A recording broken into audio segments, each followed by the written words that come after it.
Bonjour, aujourd'hui nous allons lire l'histoire de Petit Renne qui a peur de tout. Regardez, très belles illustrations qu'on va regarder un petit peu ensemble, je vais essayer de bien vous les montrer. Dans le froid polaire, un grand troupeau de rennes marche à la recherche de nourriture. Les rennes sont courageux, ils n'ont peur ni du froid glacial de l'hiver, ni du glouton qui rôde.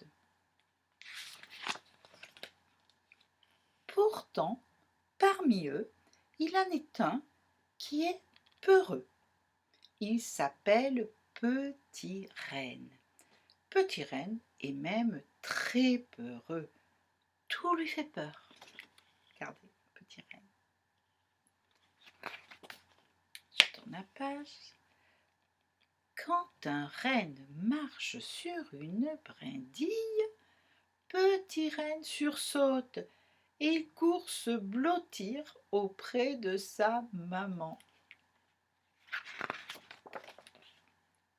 Quand un écureuil apparaît derrière le tronc d'un arbre et saute de branche en branche, Petit Renne se met à trembler.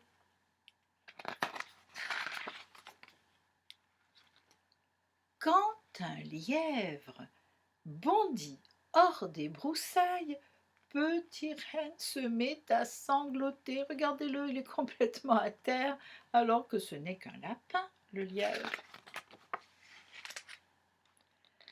Tous les rennes de son âge se moquent de lui. Comment un petit renne peut-il être aussi peureux? Même ses sœurs et ses frères, ses cousines, ses cousins rient quand ils le voient trembler. Regardez un peu cette image. Il a même fait des nattes à la cousine reine. Alors, il y a des rennes avec des grands bois parce que ce sont des adultes et les petits rennes n'ont pas encore de grands bois sur la tête. Vous savez, les grands bois qu'on voit comme ça. Regardez là, on les voit bien, les grands bois. Je tourne la page. Oh là là, la tête que fait Petit Renne. Un beau jour d'hiver, Petit Renne prend une décision. Je ne dois plus être si peureux. Il rejoint les autres rennes de son âge qui jouent ensemble non loin de là. Écoutez-moi tous, dit-il d'une voix enfin, toute tremblante malgré tout. À partir d'aujourd'hui, je n'aurai plus peur. Je suis un petit renne courageux. À peine eut-il fini de parler qu'entre les branches épaisses d'un buisson apparaît la tête noire d'un énorme loup.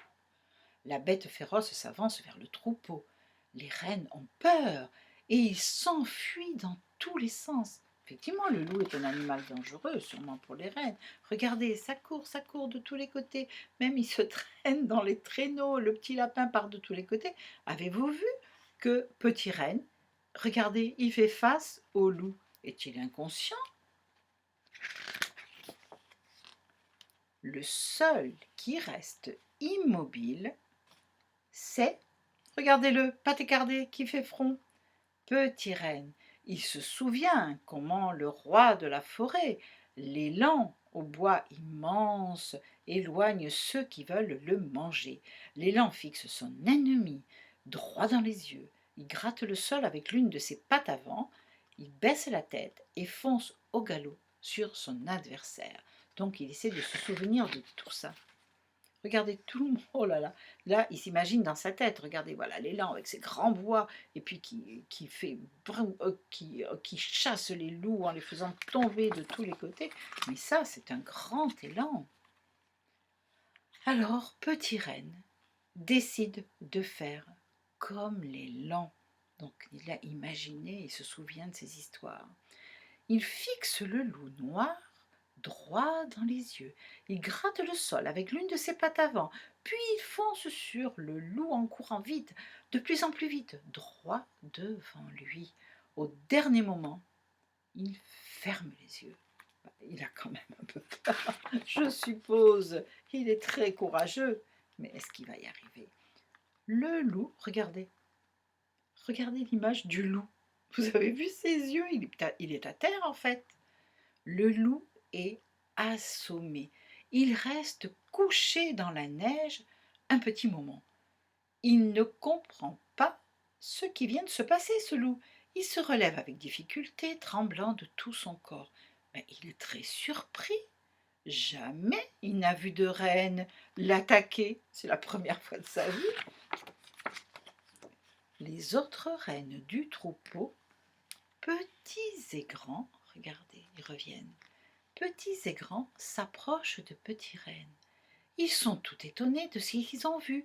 Petit Renne n'est même pas blessé. Alors tous poussent des cris de joie.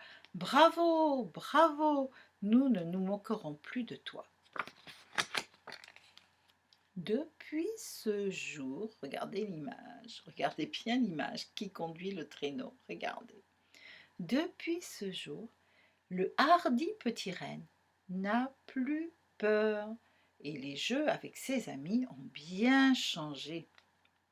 Il est même possible de les apercevoir parcourir de longues étendues blanches de la toundra assis sur un traîneau tiré, devinez par qui?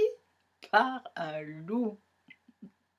Alors cette histoire très bien dessinée, très bien écrite, dessinée par Dainius Sukis et écrite par l'ethnologue Karen Hoffman-Schicker, passionnée par les rennes, est éditée à l'édition Borealia, collection Petit Polaire. Si vous aimez cette histoire, souvenez-vous qu'on a déjà lu une histoire sur les caribous. Voilà. Eh bien, écoutez, je vous dis à tout bientôt.